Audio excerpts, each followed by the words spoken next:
bismillah ci ëttu yëglekaay yéeg yéen kaay def lu baax TV.com seen mbokk seen xarit Cheikh Bey moo ñëw di fesal li ci ëttu yëglekaay yéeg yéen kaay tey nag la mardi 28 novembre ci atum 2023 bi nga xam ne moom la ñu nekk bokk na ci li nga xam ne moom moo ci gën a fës di daal coowal entraîneur yi nga xam ne daal du jóg benn yoon ci ñuy wax ci coowal entraîneur yi li nga xam ne entraîneur yi ñoom wax nañ ko entraîneur yooyu wax nañ ne daal ñoom ñooñe defar nañ seen i fas defar bu mucc ayib ndax ñoom war nañ seen biir kër ba seen i fas woyof tooy génn nañ leen war leen ci àll bi ba seen i fas gën a woyof tooy en tout cas ñenn ñi ñoom wax nañ te sax ñoom commencé nañ seen i njaabu addité ñenn ñi nga xam ne commencé nañ seen i njaab ñenn ñi ngi ci juróomi njaab ñenn ñi juróom benn ñenn ñi jàpp juróom ñaar ba fukk ba dem ba fukk ak juróom loolu nga commencé ko ba am fukk ak juróomi njaab te déggoo benn yoon ñu ne CNG bu course hippique bu Sénégal dana ubbi course yi ci temps sangam waxuma sax ubbi course yi waaye ñoom déggoo benn yoon boo xam ne réunion nañ ko en tout cas réunion bi moom balaa moom président bi nga xam ne moom moo ngànk CNG bu course hippique bu Sénégal moomee war na ci yëy yàbbi ci ndax moom lañ teg ci bopp course hippique bu Sénégal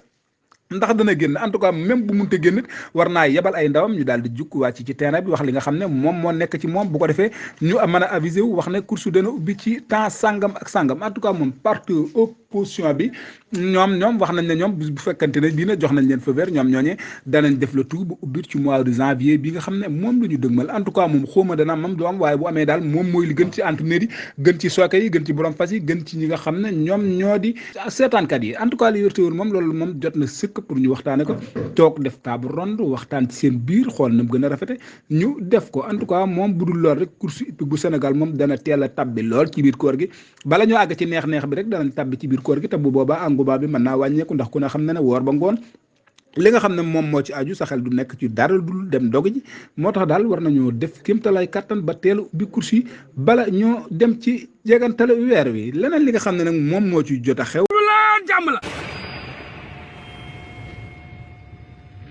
di ki nga xam ne moom moo di Kosa Mbàkke ñoo xamoon ko ci bleu wala boog vert blanc di écriture bu Sangalkam moom Kosa moomee daal gis nañ ne démb daal la cuub drapeau fan la ko cuubee ca fa nga xam ne diine daal moom moo di Mbuur Géej Mbuur Coose Mbuur Kankuran Coori Mama fa la ko cuubee moom lan la fa wax moom.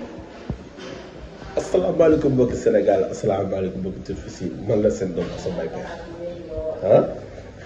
yàlla def jàmm ci Sénégal bi yàlla def ci course yi xale bi nga xamante moo xam ci jamono le jeune reporter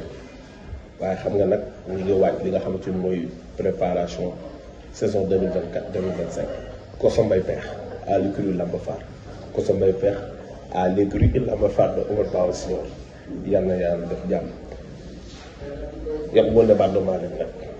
dafa yaatu ndax man yàpp boo département leen laa ñibbi naa say mbokk à l'écurie Lamba Fall yàlla def jàmm ci réew Sénégal. nee na daal bëggatul kenn ku koy jëkkale ci genn kër ku du daal écurie bi nga xam ne moom moo di écurie Lamba Fall zone bu la fa la far tey fa la far ëllëg fa la far gannaaw ëllëg ndax daal wax na ne moom ñoom ñoo di ay mbokkam yu ay jegeñaaleem nee na dootu leen bàyyi mukk te nee na daal njuumte rek a taxoon mu daal di dem feneen waaye nee na moom kenn mënatu koo jële fii di écurie Lamba Fall ndax xel mën naa nangu loolu ndax nit ñi mën nañoo nangu loolu daal tey daal moom mooy laaj bis bi nga xam ne moom lañ leen di laaj yéen ñi nga xam ne yéen nekk ci panel yi ndax wax jooju dëgg la ndax wér na.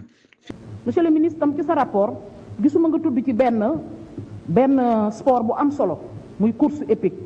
monsieur le ministre course hippique dafa am solo ci réew président Macky Sall xam na ci dara moom mi nga xam ne fas la jëloon def ko muy njiglaayam